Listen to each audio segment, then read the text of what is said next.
बच्चों, आज के इस वीडियो में आपका बहुत बहुत स्वागत है। कक्षा 7 के विद्यार्थियों की पुनरावृत्ति महाभारत के बाद अब शुरू हो गई है व्याकरण की। यानी व्याकरण के पहले पाठ से जो मैंने बोर्ड पे लिख दिया है, भाषा, लिपि और व्याकरण, यानी मैं पहले पाठ से आपको सारा व्याकरण पुनः पढ़ाने चल रही हूँ। जो विद्यार्थी नए हैं या मिड सेशन में आए हैं या जिन्होंने अपना काम नहीं किया है, जिन्होंने अपने कामों को अधूरा छोड़ रखा है, यदि वो चाहें तो इस पुनरावृत्ति से भी अपने काम को पूरा कर सकते हैं, क्योंकि पुनरावृत्ति के नाम पर कोई चीज छोड़ी नहीं जा रही है। आपको पूरा पूरा व्याकरण फिर से पढ़ाया जा रहा। इस स्थिति में आप अपने अधूरे काम को भी पूरा कर सकते हैं, जो चीजें छूटी हों उनको दोहरा सकते हैं। तो इस तरह से आपका व्याकरण भी पूरा हो जाएगा और पुनरावृत्ति के इस क्रम में एक नया काम हो जाएगा कि जिनके काम छूटे हैं वो भी पूरे हो जाएंगे। तो मैं प्रारंभ करती हूँ आज भाषा से। सबसे पहले मैं आपको बता दूं कि भाषा वास्तव में है क्या। मनुष्य जब जन्म लेता है तो उसके पास कोई भाषा नहीं होती। वो किस भाषा भाषी का बच्चा है ये भी नहीं पता होता। आप जैसे परिवार में उसे डाल दोगे वैसा वो बोलने लगता है। कहने का तात्पर्य क्या है कि मनुष्य एक सामाजिक प्राणी है। जब वो जन्म लेता है तो उसके पास अपनी कोई भाषा नहीं होती, लेकिन जिस परिवार में वो जन्म लेता है उसी परिवार की उसकी भाषा जो है उसकी अपनी भाषा बनती है। जैसे इंग्लिश बोलने वाले परिवार की भाषा में जन्म लेने वाले बच्चे का वो अंग्रेजी ही बोलेगा जन्म से। हिंदी भाषी का बच्चा होगा तो वो हिंदी ही बोलेगा। भोजपुरी का होगा तो भोजपुरी, बंगला का होगा तो बंगला, उड़िया, असमी या किसी और भाषा का होगा तो उसका बच्चा वही भाषा जन्म से ही, कहने का मतलब जब वो सीखता है तो वो उन्हीं भाषाओं को सीखता है। अब प्रश्न ये उठता है कि एक नवजात शिशु कैसे सारी भाषाओं को सीख सकता है। तो मैं आपको बता दूं कि हमारे गले में जो स्वर यंत्र है उन स्वर यंत्रों में सभी भाषाओं के स्वर यंत्र हैं। फर्क सिर्फ इतना है कि हम जैसे वातावरण में रहते हैं, जैसी चीजें बोलते हैं, जैसे सीखते हैं, बस उसी तरह से हमारी भाषा जो है वो विकसित होती है।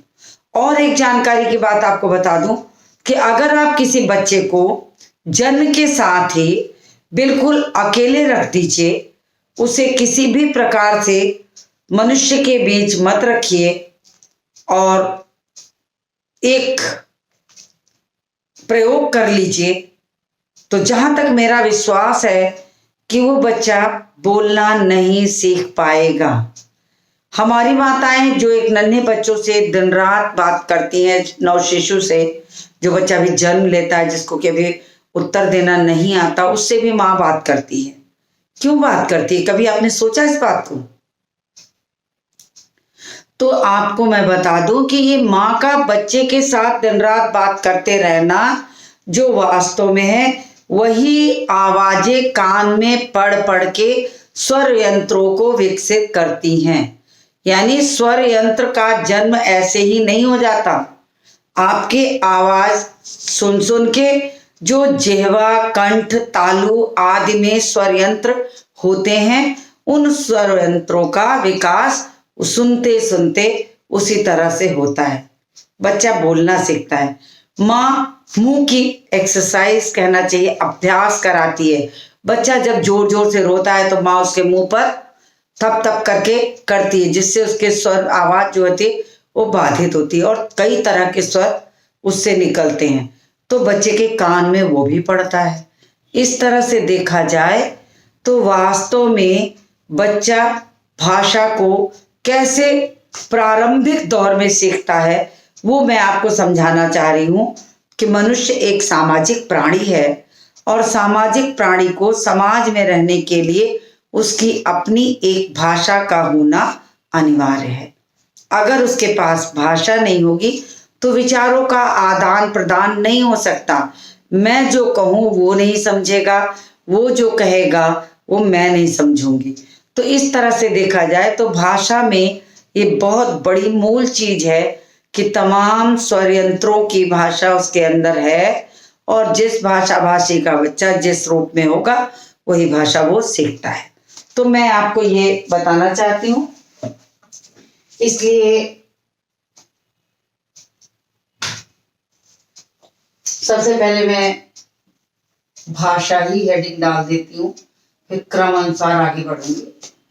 अब आपको बता दूं कि हम अगर मनुष्य के विकास की प्रक्रिया पर विचार करें कि मनुष्य के विकास की जो प्रक्रिया थी वो कैसे बढ़ी आगे, तो आपको बता दें जब हम आदिम अवस्था में थे तो उस आदिम अवस्था में बहुत ज्यादा बोलना सीखना पढ़ना लिखना आदि ये सारी चीजें हमारे पास नहीं थी।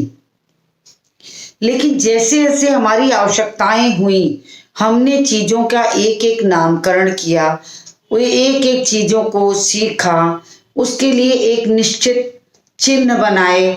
अगर हम कहते हैं कमल, एक पुष्प को दिखाकर अगर हमने उसका नाम रख दिया कमल, तो उस कमल को कैसे लिखा जाएगा, ये अक्षरों की दुनिया से एक एक चीज विकसित होते होते आपने ये जाना कि क बोलते हैं तो उस क को लिखते कैसे हैं, अ बोलते हैं तो उस अ को लिखते कैसे हैं। तो हमें भाषा के साथ साथ लिपि चिन्हों की भी आवश्यकता पड़ने लगी, जो मैंने हेडिंग बोर्ड पर डाली है और बाद में आपको समझाऊंगी। तो इस तरह से देखा जाए तो ये भाषा जो है वो वास्तव में हमारे भीतर समाई रहती है, और जब हमें इस भाषा की आवश्यकता है, जब हमारी उम्र बढ़ेगी, हम आपने छोटे नन्हे बच्चों को देखा होगा, जब वो जन्म लेता है तो कोई भाषा उसके पास नहीं होती, लेकिन क्या वो अपने भाव की अभिव्यक्ति नहीं कर सकता? कर सकता है, निश्चित रूप से करता है। उसके पास तब भी एक भाषा है। कभी आपने सोचा होगा कि वो कौन सी भाषा है?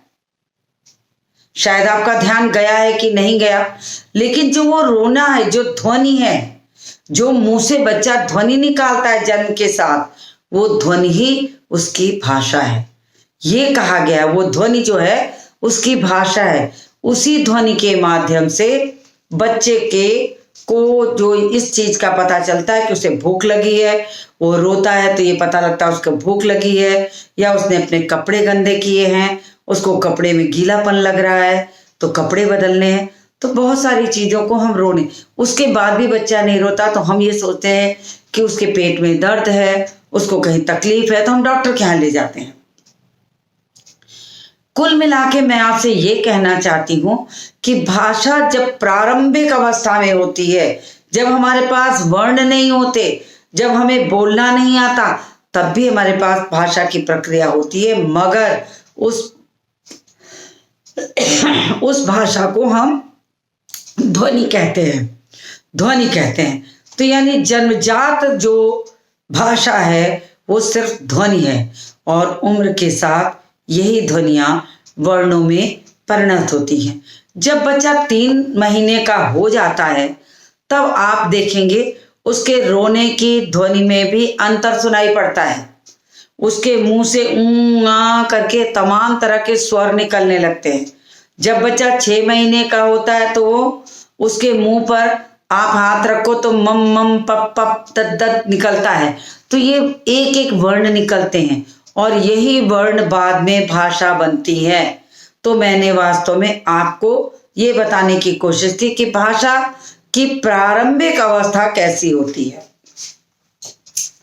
तो इतनी बात मैंने आपको समझा दी, और आपको बता दूं कि वास्तव में समय समय पर हम इसको परिमार्जित करते गए, कैसे कैसे भाषा विकसित हुई, कैसे कैसे हम समूहों से व्यक्तिगत होकर रहने लगे, हमें अपने विचारों को आदान प्रदान करने की प्रक्रिया की आवश्यकता महसूस हुई।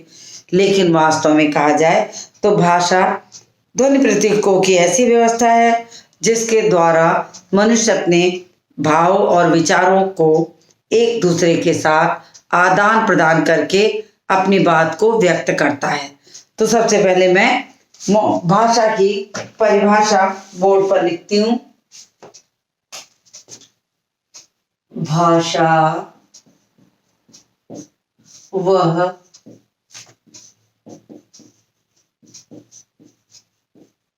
प्रक्रिया है जिसके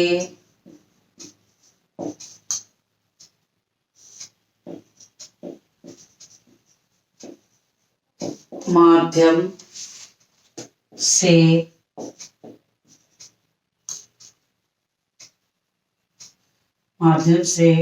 हम अपने भावों और विचारों का आदान प्रदान करते हैं।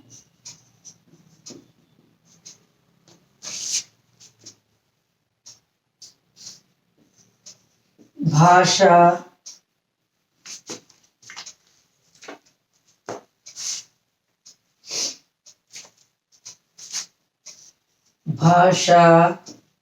की मूल इकाई को ध्वनि कहते हैं। ध्वनि कहते हैं अर्थात कोई भी भाषा प्रारंभ होने के पहले एक बच्चे के गले में सिर्फ ध्वनि होती है, सिर्फ ध्वनि होती है, या वो रोता है, वो हंसता है, या किसी भी तरीके का स्वर करता है। मगर भाषा जो होती है वो जब बच्चा 1 वर्ष के आसपास होने लगता है तब वो 1 या 2 शब्दों को मिलाकर अपनी बात कहने की कोशिश करता है। लेकिन आपको जानकारी के लिए एक बात बता दूं कि अगर आप बच्चे के साथ कम बोलेंगे, अगर आप जन्म लेने वाले बच्चे के साथ दूरी बना के चलेंगे, अथवा आपका बच्चा किसी पराये के पास होगा जो उससे कम बात करता है, तो उस बच्चे को भी कम बोलना आएगा। अगर आप माँ अपने बच्चे के साथ रहती है तो माँ अपने बच्चे के साथ बिना मतलब के भी बोलती रहती है, और ऐसी स्थिति में उसके पास और कोई रास्ता नहीं होता कि वो अपने बच्चे को ऐसे ही अनावश्यक रूप से बुलाना, बात करना, हंसना, बातें करना, कहानी सुनाना इत्यादि करती है। और वही बच्चा सुन सुन के पहले हंसने लगता है, फिर बोलने लगता है, फिर माँ के बराबर बात करने पे वो प्रतिक्रिया के रूप में अपनी टूटी फूटी आवाज़ निकालने लगता है जिसमें वर्ण शामिल होने लगते हैं। और यही रूप आगे जैसे जैसे हम बढ़ेंगे वर्णों के माध्यम से स्वर और स्वरों के बाद व्यंजन आने की प्रक्रिया जो है वो शुरू हो जाती है। तो मैंने आपको इतनी चीज यहाँ बताई कि भाषा क्या है। भाषा विचारों के आदान प्रदान करने की प्रक्रिया है। भाषा विचारों के आदान प्रदान करने की प्रक्रिया है, यानी उस प्रक्रिया के माध्यम से हम अपने भावों को एक दूसरे के ऊपर व्यक्त करते हैं और दूसरे की बातों को समझते हैं। मैं अपनी बात आपसे कहूं और आप मेरे से कहें तो हमारे बीच भाषा का आदान प्रदान हो रहा है, विचारों का आदान प्रदान हो रहा है, ये बात स्पष्ट हो जाती है। तो मैंने आपको ये बता दिया, साथ ही साथ मैंने ये भी बता दिया कि वास्तव में भाषा की जो मूल इकाई है वो ध्वनि ही है। इस ध्वनियों से ही वर्ण निर्मित होते हैं, तो मैंने वो भी आपको बता दिया। अब मैं आपको भाषा के 2 रूप जो रूप हैं उसका, तो भाषा के मुख्य 2 रूप हैं। पहला है मौखिक भाषा, दूसरा है लिखित भाषा। अब देखिए भाषा के 2 रूप मुख्य रूप से हैं। मौखिक भाषा और लिखित भाषा। मौखिक भाषा और लिखित भाषा क्या है वो आपको मैं समझा दूं पहले।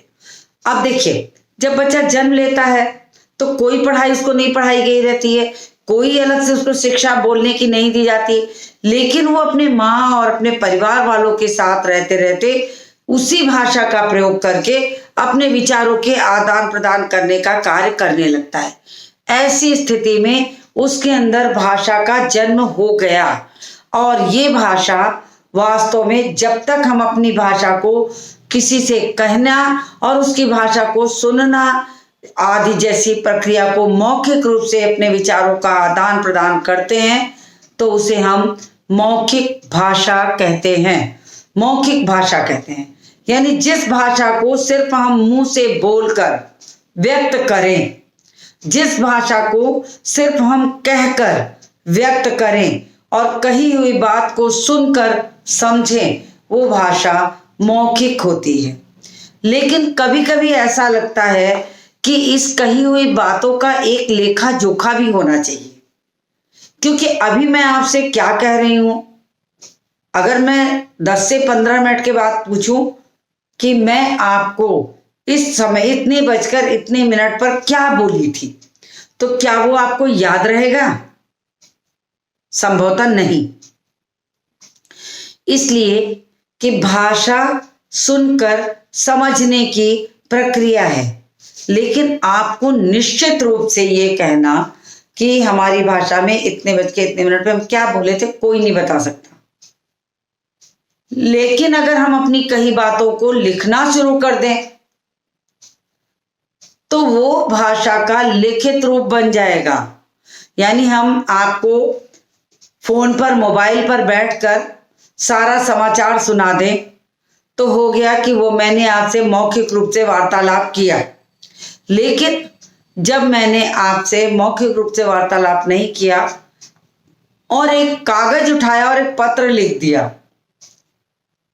कि मैं यहां सकुशल हूं, आशा करती हूं तुम भी सकुशल होगे या होगी, और कोई खास समाचार ऐसे ऐसे करके हमने एक कागज में लिखा, तो ये लिखने की प्रक्रिया ही हमारी लिखित भाषा को जन्म देती है। हमारी लिखने की प्रक्रिया हमारी लिखित भाषा को बनाती है। यानी भाषा का जो मूल रूप है वो क्या है? भाषा का मूल रूप मौखिक है। तो मैं आपको भाषा के मूल रूप से परिचित कराती हूं। मौखिक भाषा,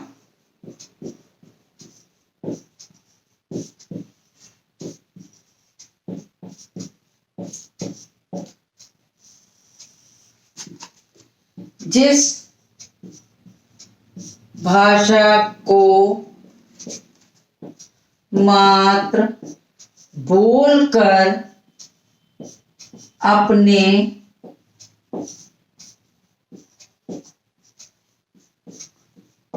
विचारों का आदान प्रदान किया जाता है उसे मौखिक भाषा कहते हैं। उसे मौखिक भाषा कहते हैं। यह भाषा का मूल रूप कहलाता है। मूल रूप कहिए, प्रारंभिक रूप कहिए, क्योंकि ये पहले आता है। हमेशा मौखिक भाषा पहले आती है, लिखित भाषा उसके बाद आती है। जब हमको मौखिक भाषा का ज्ञान हो जाता है तब हम लिखित भाषा का ज्ञान लेते हैं। कहने का तात्पर्य 4 वर्ष की अवस्था तक हम मौखिक भाषा पर आधारित रहते हैं, यानी हम अपनी बातों को बोलकर ही व्यक्त करते हैं। और जब 4 से 4 या 4 प्लस 4 या 4 से कुछ अधिक वर्ष की उम्र हो जाती है तो हम बच्चे को जो कहानी रटाना, जो बात बताना, उसका इंट्रोडक्शन रटाना, जो उसको गिनती रटाना, ABCD रटाना, अल्फ़ाबेट सिखाना करते थे, अब हम उसको हाथ में एक पेन और एक कागज पकड़ा देते हैं कि बच्चा कुछ लिखना सीखे और इस माध्यम से उसके अंदर लिखित भाषा जो रहती है वो जन्म लेने लगती है। जब हम बच्चे को पहली बार स्लेट और चौक पकड़ाते हैं तो बच्चे के हाथ से वो सारी चीजें जो हैं बन नहीं सकती, तो हम उसे लकीरें खींचना सिखाते हैं। सबसे पहले हम उसे खड़ी पाई खींचना, गोले बनाना, यानी जब हम बच्चे को पेन पकड़ाते हैं तो हम उसे पूरे पन्ने पर या उसकी स्लेट पर ऐसे ऐसे लकीरें सिखाते हैं या हम उसको ऐसे ऐसे गोले बनाना सिखाते हैं। यानी ये छोटे छोटे डिजाइन के माध्यम से हम उसे वर्ड सिखाने की कोशिश करते हैं। और जब तक बच्चे को हाथ में पेन पकड़कर अपनी स्लेट पर लकीरें खींचना और गोले बनाना नहीं आ जाएगा, तब तक उसे वर्ण लिखना नहीं आएगा, यानी तब तक वो अपनी भाषा में मौखिक भाषा से लिखित भाषा की ओर नहीं जा सकता। तो लिखित भाषा सीखने के लिए सबसे पहले हमें लिपि चिन्हों को सीखना पड़ता है और उन लिपि चिन्हों को सीखने के लिए हमें बच्चे के हाथ में पेन या पेंसिल या कोई ऐसी चीज पकड़ाकर, स्लेट, कागज कुछ देकर उसे लकीरें खींचना सिखाना पड़ता है कि वो अपने हाथ में पेन को पकड़ना तो जाने। जब वो अपने पेन को पकड़ना सीख लेगा तभी वो लकीरों को खींचेगा, तभी वो गोले को बनाएगा और जब लकीरें खींचना, गोले बनाना उसे आ जाएगा तब उसे वर्ण का ज्ञान होगा। जब उसे वर्ण का ज्ञान होगा तो लिपि अपने आप आ जाएगी।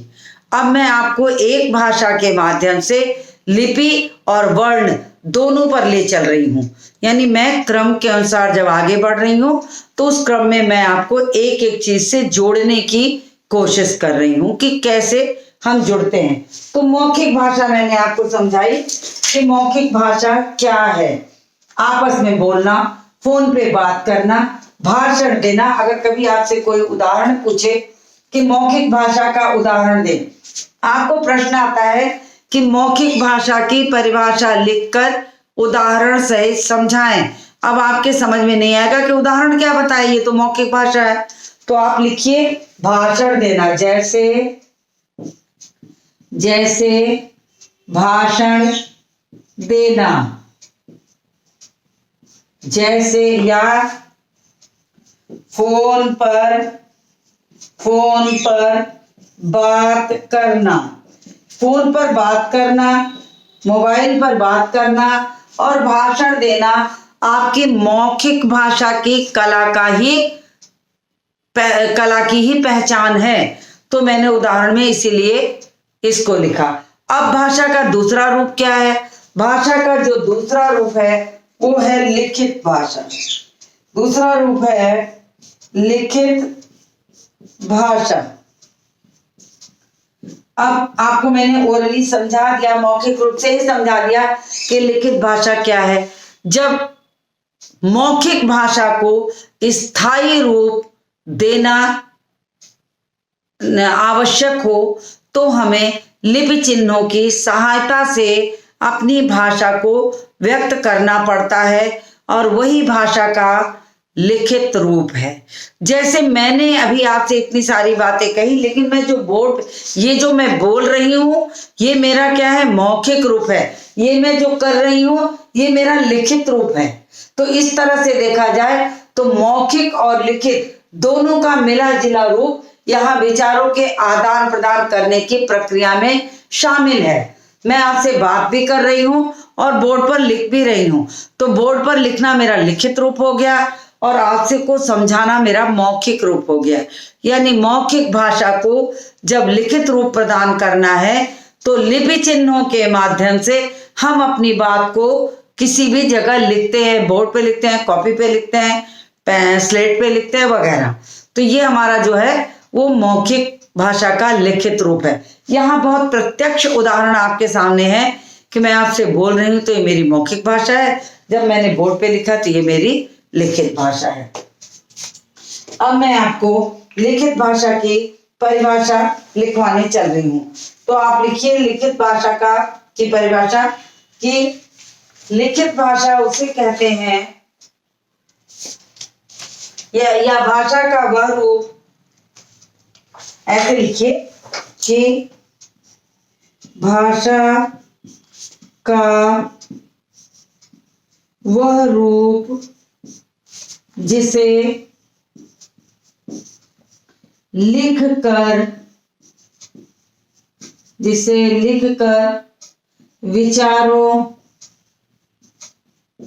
विचारों का आदान प्रदान किया जाता है, उसे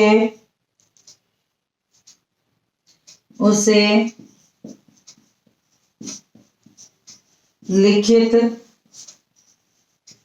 भाषा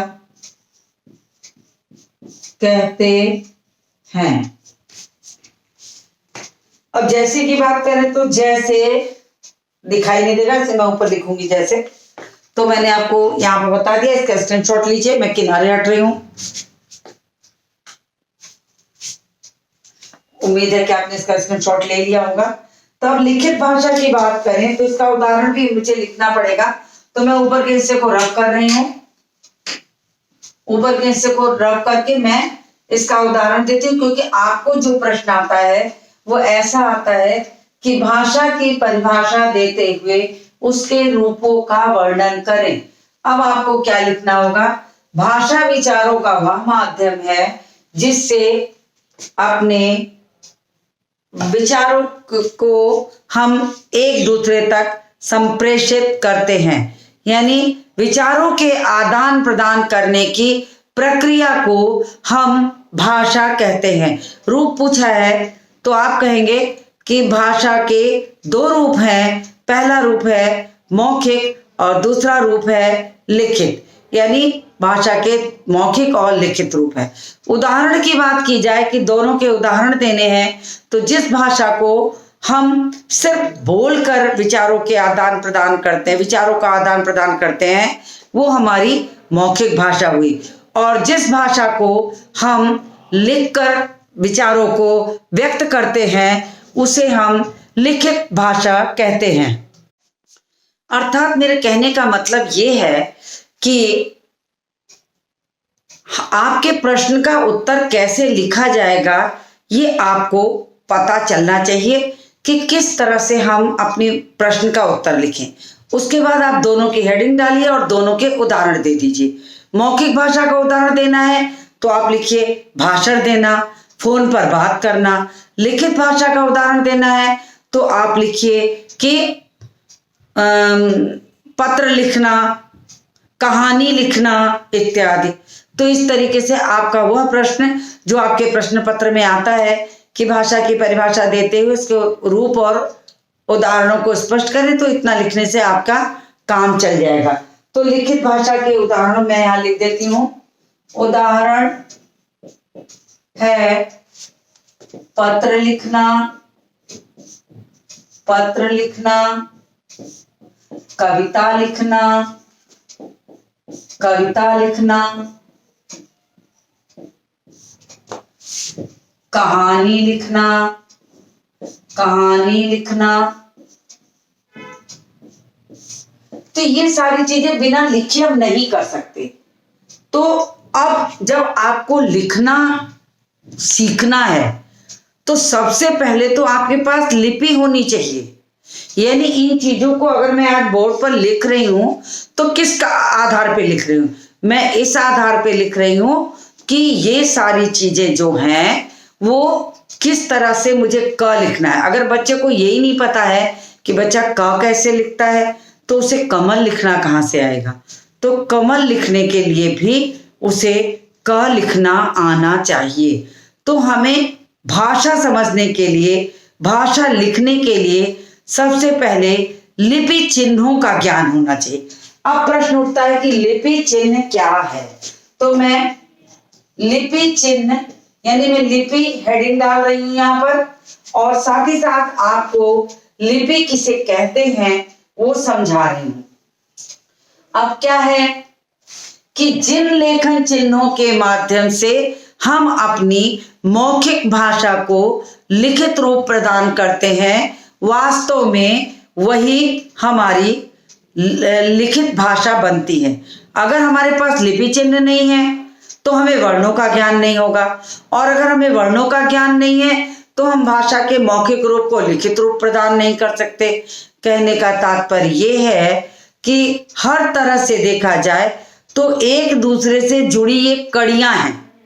कड़ियां कैसे हैं कि हम अपनी भाषा को वास्तव में स्थायी रूप प्रदान करने के लिए एक वर्ण, एक लिपि को जानेंगे, और जब इस लिपि को जान जाते हैं तभी हमको वर्णों का ज्ञान आता है, और जब वर्णों का ज्ञान आता है तब हम भाषा को मौखिक से लिखित रूप में परिणित कर सकते हैं।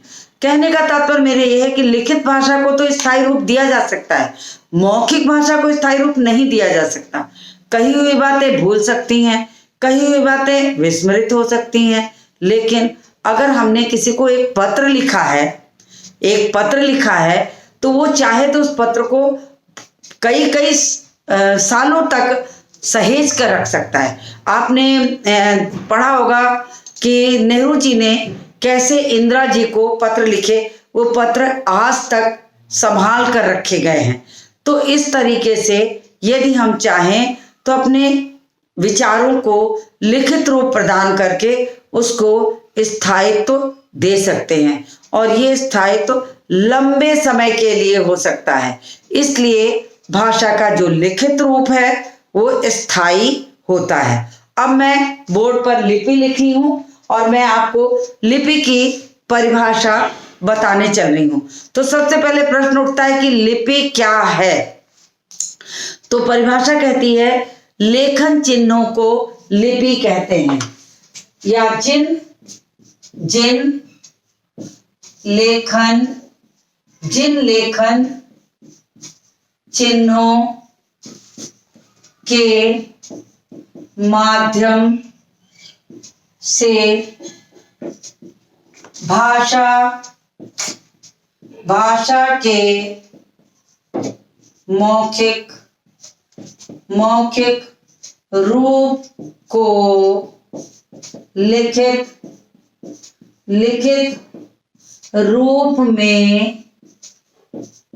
रूप में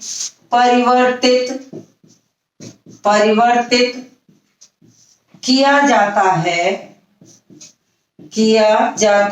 है उसे लिपि कहते हैं। यानी जितनी भाषाएं होती हैं उनकी कोई ना कोई लिपि होती है।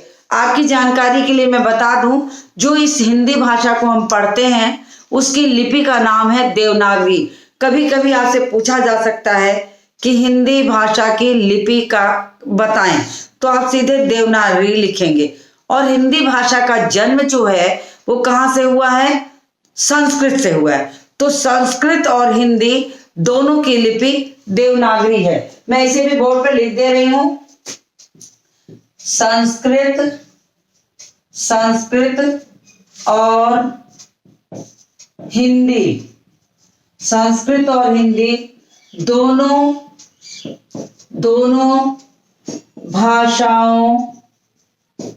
दोनों भाषाओं की लिपि, तो मैं यहाँ लिख रही हूं, आप अच्छे से नोट कर लीजिए। दोनों भाषाओं की लिपि का नाम देवनागरी। बहुत बार आपको सामान्य ज्ञान परीक्षा में भी पूछा जाता है कि हिंदी की लिपि कौन सी है, तो दोनों का नाम देवनागरी है। यानी देवनागरी ही आपकी संस्कृत की लिपि है और देवनागरी ही आपकी जो है वो हिंदी की लिपि है। तो आप इसका स्क्रीनशॉट लीजिए। तो मुझे उम्मीद है कि आप इसका स्क्रीनशॉट ले चुके होंगे। तो आज मैं यहीं तक आपको इसको पढ़ा रही हूँ। इसके आगे की चीजों को लेकर मैं अपने अगले वीडियो में आपसे मिलूंगी। तो आज के इस वीडियो को यहीं समाप्त करती हूँ और मिलती हूँ आपसे अगले वीडियो में।